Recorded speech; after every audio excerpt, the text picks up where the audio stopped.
বিসমিল্লাহির রহমানির রহিম। আপনার মাধ্যমে সারা বাংলাদেশকে একটা মেসেজ দিতে চাই। আপনারা জানেন যে দীর্ঘ 17 বছর কয়েকদিন পরে বাংলাদেশের প্রাণ মহানায়ক, বিজয়ী বীর, বাংলাদেশের আলোকবর্তিকা, আমাদের সূর্য সন্তান জনাব তারেক রহমান সপরিবারে আগামীকাল দেশে ফিরছেন। এটা শুধু বাংলাদেশের শুধু যারা জাতীয়তাবাদে বিশ্বাস করে তাদের জন্য না, যারা বাংলাদেশি জাতীয়তাবাদে বিশ্বাস করে, যারা বাংলাদেশকে ধারণ করে, তাদের জন্য একটা আনন্দের দিন, একটা বলবো এটা ঈদের মতো একটা খুশির একটা দিন যে আমাদের নেতা যিনি বাংলাদেশকে গঠন করবেন, আগামীর নতুন বাংলাদেশের নেতৃত্ব দিবেন। দীর্ঘ 17 বছর এই যে আমাদের যে জুলুম, এই হত্যা গুমের বিরুদ্ধে যে দাঁড়িয়ে উনি যে ফয়সালার কথা বলেছেন রাজপথে, আপনারা দেখেছেন, আপনারা যেহেতু সাংবাদিক আপনারা দেখেছেন এবং আপনারা কালের সাক্ষী। এই রাজপথেই আমরা ফয়সালা করে আজকের এই দিনটা আমরা আল্লাহ সুবহানাহু ওয়া তাআলার কাছে উপহার হিসেবে পেয়েছি। এটাই হচ্ছে যে দেশবাসীর যেটা চাওয়া, সেটা হচ্ছে আগামীর যে বাংলাদেশ, এই নতুন বাংলাদেশটার নেতৃত্ব দিবে আমাদের প্রিয় নেতা জনাব তারেক রহমান। এটাই এখন বাংলাদেশের প্রত্যেকটা মানুষের আশা। আপনার মেহনতি ছাত্র, শ্রমিক, জনতা, কৃষক, মজুর, কুলি, কামার, সবার একটাই চিন্তা যে আগামীর নেতৃত্ব আগামীর বাংলাদেশের ধারণ করবে, আগামী বাংলাদেশকে এগিয়ে নিয়ে যাবে আমাদের প্রিয় নেতা জনাব তারেক রহমান। এটাই হচ্ছে চাওয়া। এই জন্যই আজকে প্রচণ্ড শীত,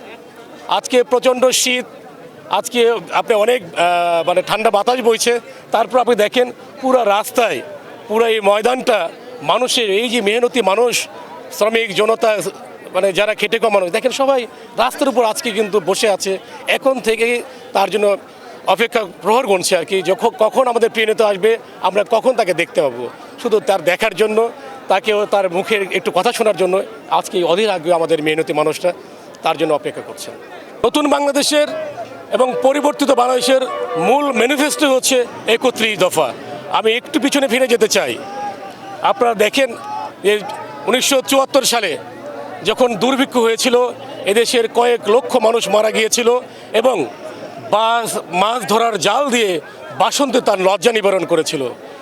ঠিক তার পরবর্তীতে মাত্র 3 বছরের মধ্যে আমাদের প্রিয় নেতা, বাংলাদেশের রাখার রাজা, মহান স্বাধীনতার ঘোষক, বাংলাদেশের আলোকবর্তিকা জনাব শহীদ প্রেসিডেন্ট জিয়াউর রহমানের নেতৃত্ব এই 19 দফা ঘোষণা করেছিলেন এবং এই 19 দফার মাধ্যম দিয়ে উনি বাংলাদেশে খাল খনন কর্মসূচি ছিল এবং বাংলাদেশে খাদ্যে স্বয়ংসম্পন্ন করে খুবই অল্প পরিসরে হলেও খাবার দেশের বাইরে কিন্তু উনি এক্সপোর্ট করেছিলেন। এটাই ছিল জিয়াউর রহমানের এটা ক্যারিশমেটিক নেতৃত্ব যাকে বলে। ঠিক তেমনি তার যোগ্য অধিকার আমাদের দেশনেত্রী বেগম খালেদা জিয়ার এবং জনাব আমাদের শহীদ প্রেসিডেন্ট জিয়াউর রহমানের সন্তান জনাব তারেক রহমান যে 31 দফা ঘোষণা করেছে, এই 31 দফায় হচ্ছে বাংলাদেশের মুক্তির মূল সনদ। আমি আপনার মাধ্যমে সারা বাংলাদেশকে একটা মেসেজ দিতে চাই। আমরা বলছি আমাদের ইয়েতে যেটা বলা আছে, ফ্যামিলি কার্ডের কথা বলা আছে, আমাদের ভারপ্রাপ্ত চেয়ারম্যান চিন্তা করেছেন এদেশের মানুষকে আমরা যদি প্রতি মাসে প্রতি একটা পরিবারে মাদের হাতে যদি একটা ফ্যামিলি কার্ড তুলে দিতে পারি, তাহলে এই পরিবারে যে খাবারের যে নিশ্চয়তা আমরা এটা নিশ্চিত করতে চাই। আমরা 31 দফা যেটা বলেছি, আমাদের বাংলাদেশে আপনারা জানেন কৃষি প্রধান দেশ, এই কৃষকদের হচ্ছে যে আমরা কৃষি কার্ড করে দিতে চাই।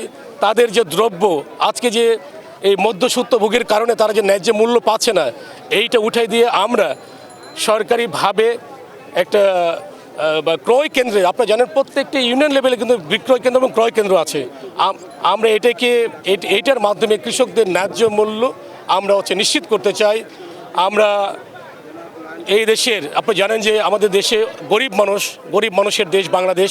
এই বাংলাদেশের প্রত্যেকটা মানুষের স্বাস্থ্য অধিকার আছে। এই ন্যূনতম যেন স্বাস্থ্যসেবা বিনামূল্যে যেটা পেতে চাই, আমরা এটাও নিশ্চিত করতে চাই। এটা হচ্ছে 31 দফার মধ্যে আমাদের যে মূল বক্তব্যের মধ্যে এগুলো আছে। আমরা আপনার মাধ্যমে পুরো বাংলাদেশের প্রত্যেকটা মানুষকে একটা মেসেজ দিতে চাই, আসেন শহীদ প্রেসিডেন্ট জিয়াউর রহমান 19 দফার মাধ্যমে যেরকম পেয়েছিলেন আপনার আধুনিক বাংলাদেশ, ঠিক তেমনই আমি বিশ্বাস করি এবং আপনারা বিশ্বাস করবেন ইনশাল্লাহ। যখন আমাদের কার্যক্রমটা আমরা যখন শুরু করব, তখন হচ্ছে যে এই 31 মাধ্যম দিয়ে বাংলাদেশকে একটা উৎপাদনশীল, সাম্য, মানবিক এবং ইনসাফের বাংলাদেশ গড়ে উঠবে এই 31 দফার মাধ্যমে ইনশাল্লাহ আমরা বিশ্বাস করি। তারেক রহমান, এবং আমি বলবো তারেক রহমান শহীদ প্রেসিডেন্ট জিয়াউর রহমানের একদম যোগ্য উত্তরসূরি, মানে 19-20 নাই, আমি বলবো তার মধ্যে যা ছিল সততা, নিষ্ঠা, ন্যায়পরায়ণতা, মানুষের প্রতি ভালোবাসা, গরিব মানুষের প্রতি যে একটা মমতাবোধ, এটা যেরকম শহীদ প্রেসিডেন্ট জিয়াউর রহমানের ছিল, আমাদের দেশনেত্রী বেগম খালেদা জিয়ার যেরকম ছিল, ঠিক তেমনই শহীদ প্রেসিডেন্ট জিয়াউর রহমানের তার রক্তে একদম সেম বহমান দেশপ্রেম, মানুষের প্রতি ভালোবাসা। এবং একটা কথা বলি, আপনি একটা জিনিস দেখেন, বিএনপি মানে কিন্তু বাংলাদেশ।